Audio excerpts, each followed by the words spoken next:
সেই আমলের ঘোড়ার গাড়ি সত্যি অসাধারণ এক মুহূর্ত ভাই।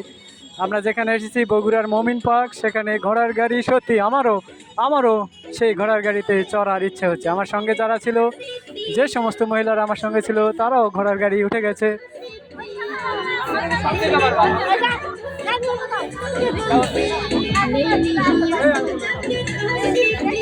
সত্যি সত্যি ভাই, কত করে টিকিট? ভাই কত করে টিকিট? 50 টাকা।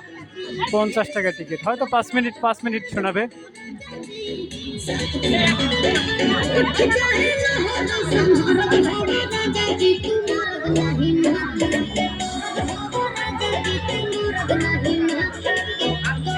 সত্যি অসাধারণ এক মুহূর্ত চলছে। আমার সহপাঠী যারা আসলে মহিলা, তারা সেই ঘোড়ার গাড়ি, কাঙ্ক্ষিত ঘোড়ার গাড়ির উপরে উঠেছে। অল্পক্ষণের মধ্যেই চলতে লাগবে ঘোড়ার গাড়ি। ঘোড়া দৌড়াবে, আপনি ভাবছেন যে পড়ে যাবে, লাফাবে, কিছু হবে না। হয়েছে আপনার?